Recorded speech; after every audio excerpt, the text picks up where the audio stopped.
or he hits me over the head with when I don't clean the kitchen. But this paella, this party in a pan, is going to have seasoned rice, tons of veggies, and then fortified with chorizo and chicken thighs and shrimp and mussels and clams. It is going to be outstanding. Now, what's going to be riding shotgun on that? Well, a little corn con queso. We're going to take some corn, nice seasoning on it, hit it with some queso fresco, a little lime, a little cilantro, dynamite. And what's in the drink? Well, we're going to go fishbowl, this time for a rum concoction. You're going to love it so much, it's going to have you slurping like a guppy. But I got to get it rolling, and I got to roll fast. I got to get some ham hocks and some chicken thighs down. So let's do some shopping. Ham hocks, chicken thighs, chorizo, which I'll explain. I need some bell pepper. Let's see here. That should cover me.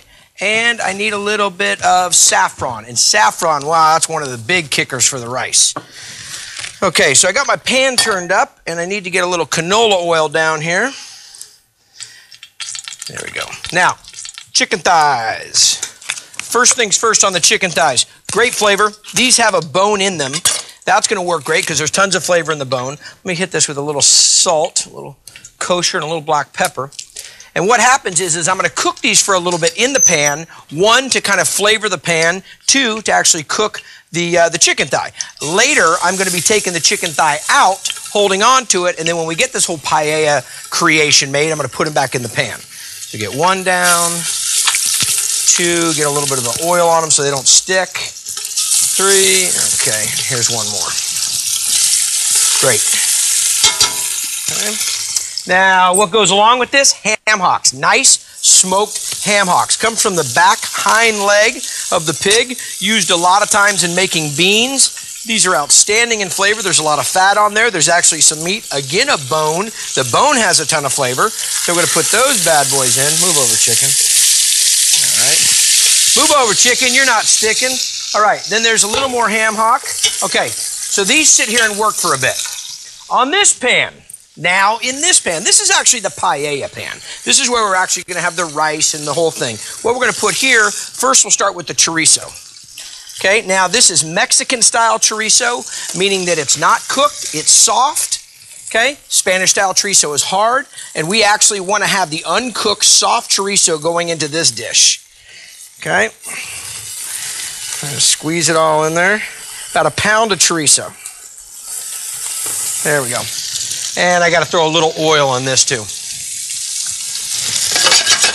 Now going in the chorizo is going to be, grab another knife. Going into the chorizo is going to be this red bell. Now one of the reasons I'm making paella today, my sister Morgan is coming over. And it's awesome to have her because she was an exchange student in Spain. I was an exchange student in France and she couldn't follow Big Brother, so she went to Spain. So I'm really interested to see what she thinks of my paella. And riding along with her is my buddy Pintor. What a musician. You should meet this cat. Okay, so down with some bell peppers. There we go. Going to chop this up. Now, another great thing about paella, there's so much going on. We've got seafood, we've got chicken, we've got sausage, and we've got a lot of vegetables. We've got a lot of color. This saffron that I was telling you about over here, well, the saffron is going to add this really incredible yellow hue to it. And you'll see when I open it up, it's called the blossoming. When it starts to blossom in the water. Okay.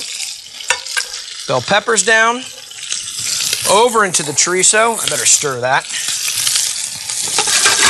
This starts out a little crazy at the beginning, but what I'm doing right now is I'm making a stock that's going to go into where I put the rice along with the seafood. So I have to get the stock started because it takes some time to cook and reduce. And then this is where we're going to also make some oil in here that we're going to coat all the rice with and slowly add the stock to. Okay? I need to get an onion in here. There we go. Now this paella is also a dish that can, feed a lot of folks, and it also heats up incredibly well. I think the flavor is so big in it. Everybody's going to get into the paella at first and take all the seafood out of it. You can heat some shrimp up and throw it back in, and the paella just has such a warm, such a family flavor about it. I made it at the house recently, and my mom and dad were over, and when my mom will take the leftovers, I know I've done right. Okay, some onion. Oh, this is smelling great. I mean, I think chicken and ham hocks could be a whole show. Okay, some onions go down. And I need a little bit more heat on this bad boy. Okay. There we go. Okay, a couple more things I need out of the fridge. I've got to get some celery and some carrots. This, along with some onions, is going to make a mirepoix that I'm going to be putting in here to make my stock. But before I do that, I got to get the saffron to bloom and kind of open. A little bit of warm water, about a cup, and about a tablespoon of this saffron. Now, the saffron is incredibly expensive, but I'm telling you, so worth it. The flavor that's going to come out of this, the way it's going to open up, the color it's going to add, well, you'll see what I mean in just a minute. This will last forever. You buy it by like the ½ ounce to the ounce, but it'll last, you'll have it. Okay. Oh, the thighs are coming out great. So I'm going to turn the thighs over. I'm going to start cutting up all these veggies here for the mirepoix. This is starting to cook down, cook the fat out of the chorizo. So I'll hit this, keep this going, pull them out, get the veggies cut.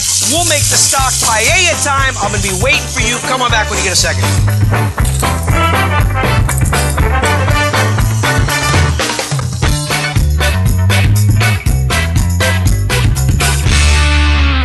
Welcome back to my paella party. My sister and my buddy Pinto are going to be showing up in just a minute. But what I've got going on right now is I'm hitting a little garlic that I'm going to be putting into this broth. And actually, I have some chicken thighs that are ready to come out. Let me get these out. There we go. These are going to go back in later, but right now I just put them in there to cook them a little bit and also kind of fortify some flavor in this stock that I'm making. So some garlic goes down. All right. Now over here, I've got some chorizo, some peppers, and some onions that I cooked down. And this is going to be, well, this is the party paella pan. And what's going to happen is I'm going to put in a little arborio rice in here in a bit and let the oils from the chorizo and from the onions and the peppers kind of coat each grain. But I'll tell you all about that later. Not yet. We have to go back to the stock that we're going to make. So what's happened is I've got some ham hocks in there. I've got a little mirepoix of some onions, some celery, and some carrots. I just added a bit of garlic, and I've got a nice, really nice caramelization going on in the bottom of that pan. So what I'm going to do now, crank my heat up a bit, hit it with a little Sonoma County's Finest, hit it with a little white wine. Oh, there we go.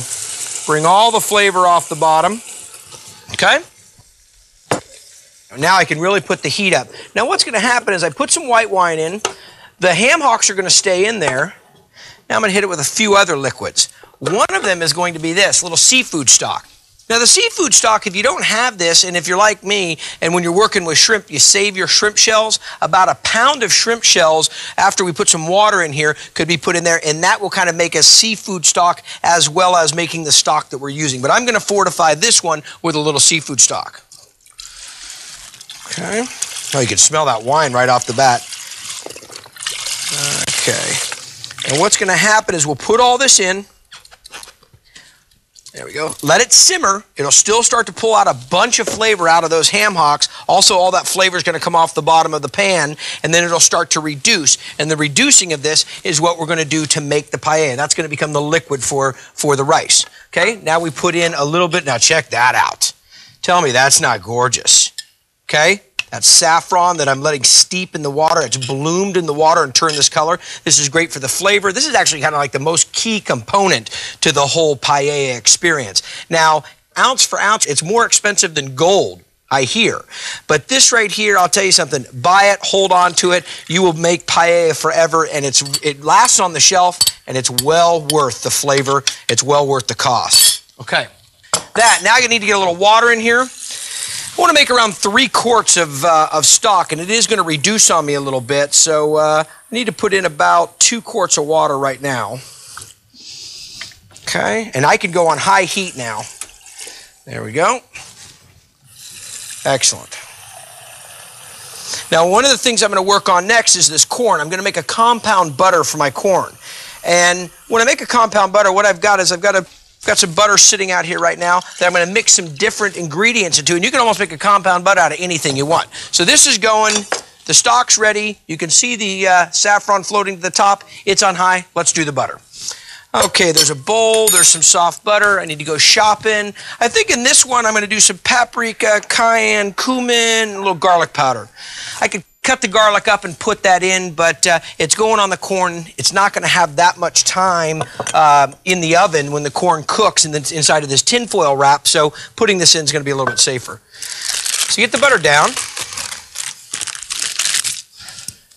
Hit it with a little bit of the garlic powder, just a touch, a little bit of the salt, a little kosher, a little black pepper.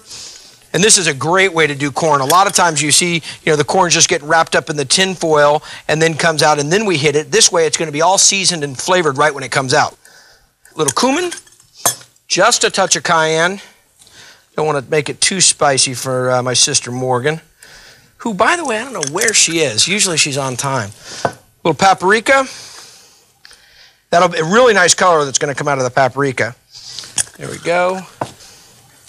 But I roll out a lime. No lime squeezer for Guy today. There we go. Just a little bit of lime juice. Okay. And we're going to hit a little bit of cilantro. That stock starting to open up over there. There's a lot of flavor that's going on, and it's going to reduce. And it's kind of like, I'd said this before, it's kind of like a risotto where we're going to be adding it in low and slow, and you'll see this whole experience. It's outstanding. Okay, so let me mash this compound butter down. Now this right here, you can make a compound butter, goes great on fish, chicken. A lot of times when I'm grilling fish, I'll make a compound butter, infuse it with maybe sun-dried tomatoes or garlic or onions. Just depends on what flavor you want it to impart.